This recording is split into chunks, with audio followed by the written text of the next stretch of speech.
Do you remember Kelly's first name, the scenic designer? It might come back to me, but not at the moment. Right.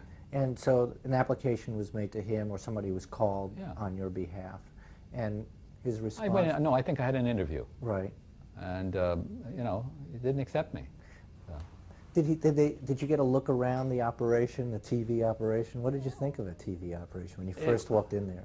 Well, it was hardly anything to it. I mean, he had a small office. Besides, in the art department, besides him, there was a costume designer named Elwell.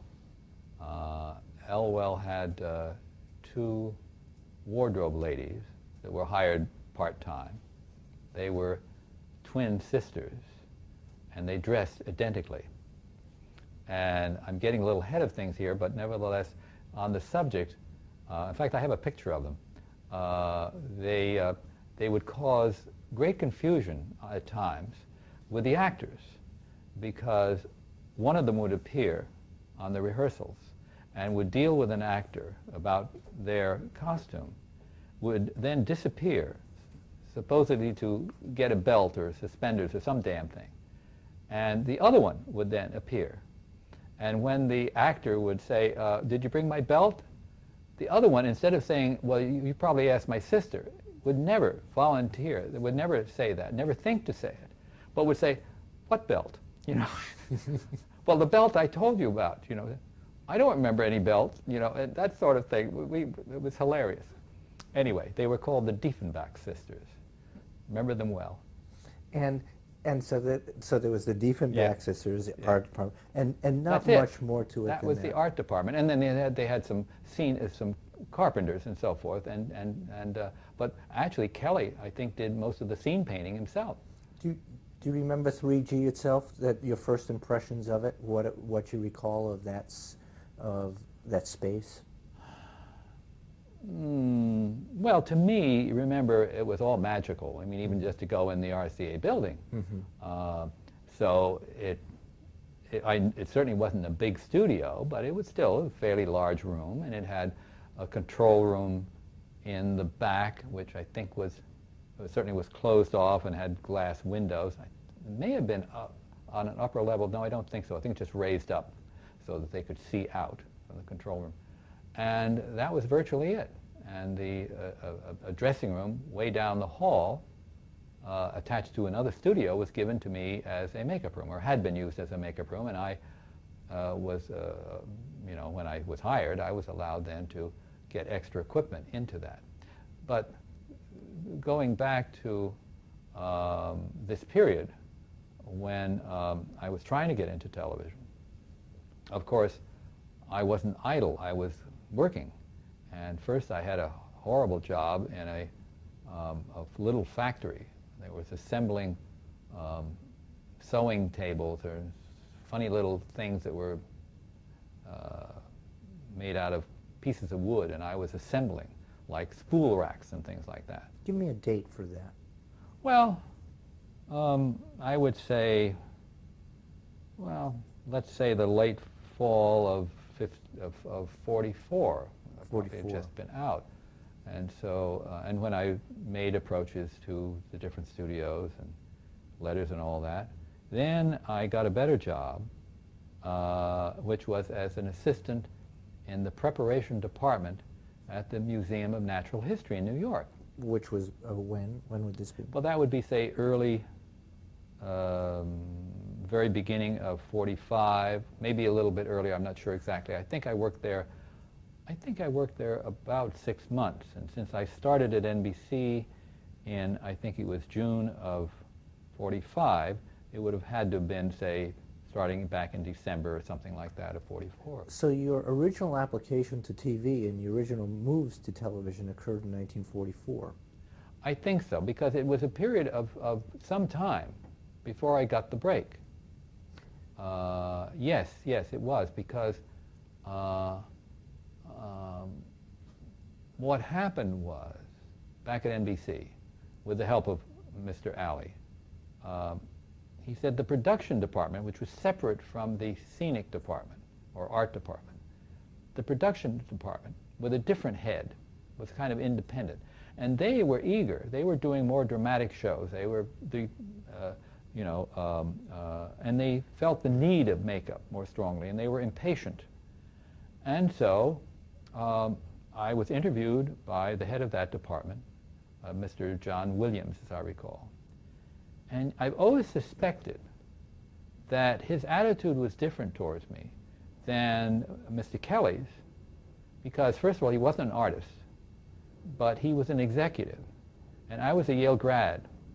And the only other people who had applied for makeup and would obviously eventually head a makeup department as television grew, they were like former beauty shop operators or actors or people, not with the background that I had, which did me no good as a makeup artist except maybe get me the job. And your background being movie monsters at Yale, basically. Well, right. And all I had to show was movie monsters. To a man who knows nothing about makeup, were impressive. Could this be John Royal? No. Definitely John Williams. Williams, yes. And from what I've learned a little bit now, correct me if I'm wrong, in 1944, there wasn't any production really. The live studios at NBC were pretty much shut down. Were they, do you recall any production being done at all in 1944? As far as I understand, there was just some, piece, scattershot film work being done at that Well, point. that's very possible. All I do remember this, that when it looked like I might be given a job, they arranged, and this was probably Williams, arranged for me to come in and view a makeup job being done by the man they used to hire freelance, whose name was Ryle, Freddie Ryle. Freddie Ryle was kind of an old-time film guy. In New York at the time, there were maybe only 3 or 4 people that were film makeup artists. And Freddie Ryle was doing an Abraham Lincoln. It would be, of course, in February, because every February it became traditional, and that may have been the first or second one, where they put on a play about Lincoln. And so someone had to make him up as Lincoln, and Freddie Ryle was there doing the job, and I was brought in to watch. And I was just introduced as someone's cousin or some damn thing. But Freddie was no dummy, and I'm sure he knew that I was watching what he was doing, and I was asking questions about what he did.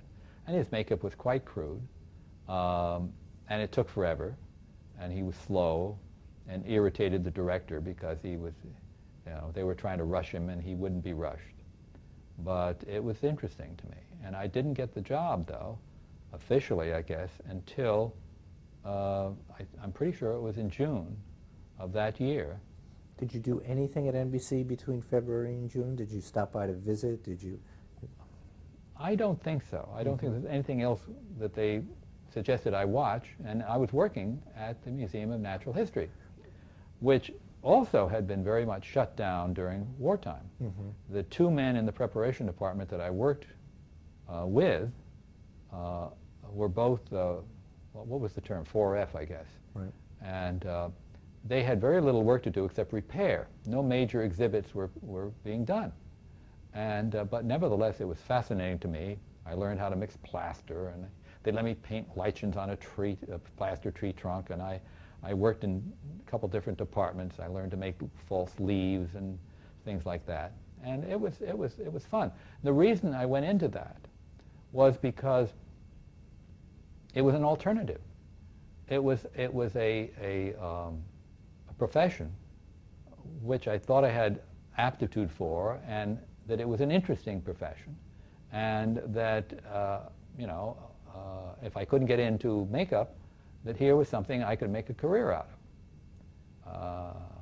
But fortunately, I eventually got about 6 months later, as I say, I got the offer at NBC and, of course, quit. Did anything that you did at the Museum of Natural History help you at your work at NBC later on? Well, just like mixing plaster, but nothing else was really. Oh, yes. In the, what was it called? Botanical department? Whatever it was. This was the department run by, we had no assistants at the time, an elderly guy who was responsible for all the vegetation and making false this, that, and the other thing, leaves and branches and flowers and so forth.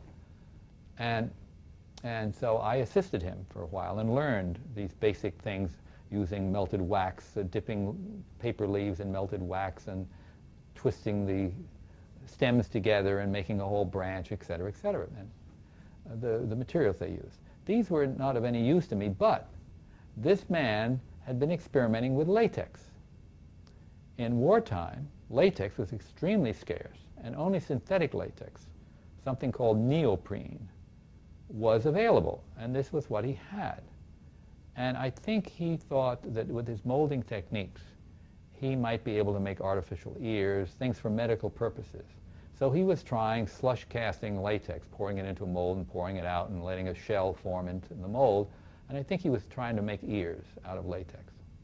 And so this was my first contact with latex. And I attempted to use what I learned about the basic principles that he had of making a mold of an object in two pieces and pouring latex in and sloshing it around and letting it dry and pouring it out and, you know, opening up the mold and bringing out this product. And that was the way I tried to make my first appliances, which were for an Abraham Lincoln a year later.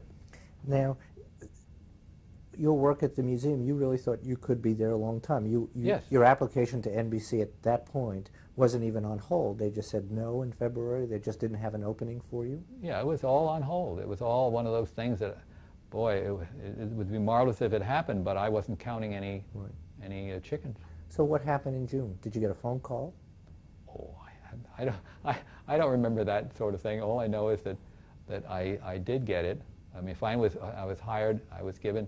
They offered me $40 a week. I must have said something because they said, all right, 50. Here's the crazy thing that happened, a really crazy thing that happened in the profession. One of the people that they had used as a part-time makeup artist was a famous New York makeup artist, had a big beauty salon. His name was Eddie Sens. His brother, Ira, was a wig maker. Their father was the makeup artist at the Met. Eddie, the makeup artist, had an apprentice, worked in his shop, and did theatrical chores for him. His name was Bob Gyrus. Bob Gyrus later was hired by CBS as their head makeup artist. Years later, Gyrus told me that he had been doing the makeup at NBC, the occasional jobs. He was doing it instead of Eddie. Eddie would come and then leave and leave Bob there. So that NBC had already approached Bob Gyrus before I came in sight. They had approached him about doing taking the job. He said, well, you're doing it, Eddie's not doing it. Why don't we hire you? Bob, being a nice young man and loyal to Eddie, had been in a quandary. About the time they were talking to me, they had made an offer to him for $100 a week. He went to Eddie and told him. Eddie, instead of being, understanding, bawled him out. So in this terrible state of not knowing whether to accept the offer or not, how much loyalty did he owe to Eddie, he took a leave and went off west somewhere to think it over. When he came back, I had been hired. So we often said, if he had been hired at $100 a week instead of me at $50 a week, the whole scale of pay in television would have started at a better level, because we were very badly paid. They got a deal with you, didn't they? Certainly. They got a deal with me. Right. Yeah, absolutely. Did you ever talk to Eddie Sens in those days? Do you remember? Oh yes, later. Eddie was a very nice guy. He always tried to be. He would never say no. Let me put it that way. I don't think he could say no. as one of those people. So sometimes he doesn't come across with things he would promise. Did he talk at all? You know, Eddie Sens was hired by NBC back in '36 and '37 to do the original makeup on the first NBC shows. Did he ever talk about that? Never even knew it happened. Really? Never knew it happened. Mm-hmm. But he was Mr. Makeup in New York for a period of time. Mm-hmm. Were you reading and studying makeup and makeup techniques up to that point that you were hired? Were you still thinking about it or trying things on your own or working at theatrical companies at all? Yes. After I got out of the Army and lived in New York in a rented room, yes, I worked with 3 different organizations. There was St. Bartholomew, which is a huge Episcopal church on Park Avenue. They had a wonderful social club for young people, and also a theater. They put on a lot of plays. They had a live-in director, and so I joined that club. It was wonderful for social reasons, for eating cheaply, and for the drama. And so I became their makeup artist. And then my father knew about a very kind of stylish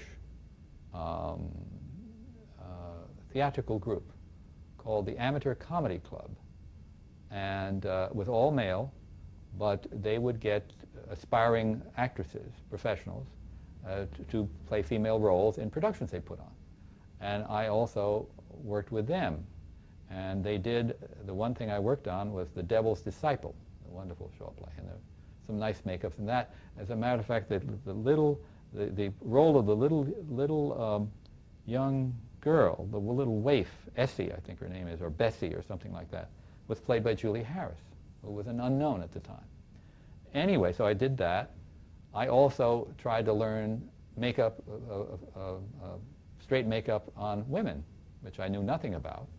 And I practiced on my father's second wife and my mother. I tried putting on eyelashes and things like that. So I was working all the time trying to learn more about it, read everything I could get my hands on, but I was still woefully ignorant. There was no makeup artist I could turn to, no one that I could ask questions of a technical nature. How good were the books? Oh, they were nothing to do, obviously, with either television or film. Mm-hmm. They were all theatrical. Mm-hmm. And, oh yes, I met my father, again, the publisher, put me in touch. We had luncheon together with the author of Stage Makeup, Richard Corson. And Corson must have been at the time somewhere probably in his late 20s. And his book, Stage Makeup, became the Bible because he wrote, I think when he stopped, I think the most recent book a few years ago is his 8th edition, Stage Makeup, and it gets bigger and bigger and bigger. Well, I knew Corson all that time. But again, it was theatrical makeup. I mean, I knew as much as he did virtually when I met him. But certainly you were doing theatrical makeup at the time, so it must have been helpful to you. What did theatrical makeup in those small community theaters teach you? Did it teach you to work quickly? What was the experience that you got from there that was helpful to you? Well, there were a number of things. First of all, I did get a chance to try to practice beauty makeup to a certain extent on actresses, but mainly it was character makeup, doing aging and so forth, which would largely be done with highlights and shadows, which is theatrical. I did very little, I can't remember anything where I really built up a nose or did anything three-dimensional. There was hair work, of course, beards, mustaches, things like that, possibly dealing with a wig or two that was rented. It was all pretty primitive, but it was something. It was hands-on at least, because it's not, I never think of it as so much training your hands to be more dexterous. I think of it as training your eye to see what you're doing and to tell your hands, that's not the right way, do it this way. I mean, I always feel of it as that kind of process. What about speed? Well, I wasn't under any great, those things weren't like being on the air. I can remember when I started in television, I can remember scenes where I was literally putting on final touches on someone's makeup, running backwards in front of them as they went down the hall from the makeup room to the studio. But in the theater, in the community theater, speed was not of essence in any sense. Not in these situations, because these were all amateur. And no changes in between scenes that you'd have to do really Quick changes? quickly. Right. I don't remember any things like that. I had that experience in theaters later, quick changes and so forth, but none in those early amateur productions that I worked with. And that was only for a few months. You know, that was not long experiences. I think we did Mary Queen of Scots was the play we did at the church at the St. Bartholomew's, and I remember I had a crush on the leading actress who played Mary, who surprised the hell out of me by announcing that she was getting married. So I remember her. Now, just before you joined NBC, or right around that time, the standard tools of a makeup artist were basically what? What did you have to work with? You had putties, for instance, for nose, or faces. What was available to you at that point? Well, really not much. I mean, you have your basic, you have foundations, which in those days tended to be old-fashioned grease paint until Max Factor came along with what is known as pan stick, which was made with lighter oils, which was not as greasy, and a thinner makeup. But they did have pancake makeup, which came before pan stick, as I understand. I don't remember using grease paint much. I think it was mostly, pan stick must have arrived virtually at the same time I started in television, or very close to it. Actually, because the lights were very strong for the early black and white television, it was hot. And so pancake was more resistant to sweating and was quicker to put on. And because I favored that for those reasons, I also learned to do character makeup with it. In other words, highlights and shadows. I found that by using a wet brush on the pancake, you could pick up, say, a dark color and brush it on into the form of a shadow very nicely, and do highlights the same way. So you could do the same things that you would normally do with grease paint. You could do them with pancake and do a good job. What else did you? What other basic tools of the makeup artist were there? The big bugaboo was that lipstick. In terms of color now I'm talking about, because in black and white at that time, the red part of the spectrum, the camera was oversensitive to it, meaning that it would photograph a red as a very pale color. It would come out almost, maybe a medium red would look almost white on black and white. So you had to use something terribly dark. In some cases, even blues or greens were painted on for lipstick in the early days, not at NBC. Actually, when I came along, someone had already found out that a very, very dark purplish lipstick would photograph okay. And there was a Revlon brand called Russian Sable, very popular in wartime. It was a horrible lipstick. It was very, very dark, and it stained terribly. It had a very strong stain in it, so if you made a mistake, you couldn't just wipe it off with a Kleenex and start over again. You had to paint out the mistake with more base or foundation, being the pancake or the grease or something or other. You'd have to cover it up and then start again. And putting on lipstick is one of the hardest things for a makeup artist to learn. I hated it. After a couple of years, I invented a lipstick applicator because I hated it so much. Why was it so hard? Well, because a woman is totally coordinated with her mouth. I mean, you know, it's easy. When you're doing it on someone else, the lips move all around, they're floppy, your brush is floppy, you're trying to make a straight, you know, a perfect smooth line. Then you're trying to make it symmetrical. You're trying to make this half look like this half. It is very difficult. Try it sometime, you'll find. I'll have to try. So anyway, so that was one of the hardest things to learn. Did you have to put lipstick on men too because of the sensitivity to it? No, I didn't have to do that. But again, about the standard, so there was Ingredients? grease paint, there was the pancake makeup, there were other aging techniques that were used at that time with simply lights and shadows. Were they using appliances in any sense at all? Well, I started learning to make rubber noses, Mm-hmm. things like that, simple things. But my first attempt was really the first year that I had this chance when February came around to do this actor Steve Courtley as Abraham Lincoln. And so I made a big sculpture of Lincoln, and I sculpted a nose, and what else did I sculpt? I think cheekbones, because of Lincoln's cheekbones, and all that. And I made these plaster molds like I'd seen done at the museum. And I got some latex. I didn't know what I was doing. I got some of this synthetic latex. Well, the damn stuff was like a rock. In other words, it's almost like cardboard when it hardens. Has hardly any give at all. And the edges where it's thin, it's floppy, but it doesn't stretch. And it had no color in it, so it's like white. Well, the day before I was to go on the air with this Lincoln makeup, I have the actor there for a test. And the still man from the publicity department is there to photograph it. And so I glue these things on, the cheekbones, the nose, the mole, so forth. And now I take out my tube of grease paint, my stage makeup, and I paint flesh color over it. Well, after a few minutes, something happens to it. The flesh color turns whitish, chalky. I didn't know that you can't put grease paint on there because the mineral oils in the grease paint just soak into the rubber and disappear. And it's like you were making up a blotter. And so you get nothing left but the pigments, which turn to powder and therefore go very light.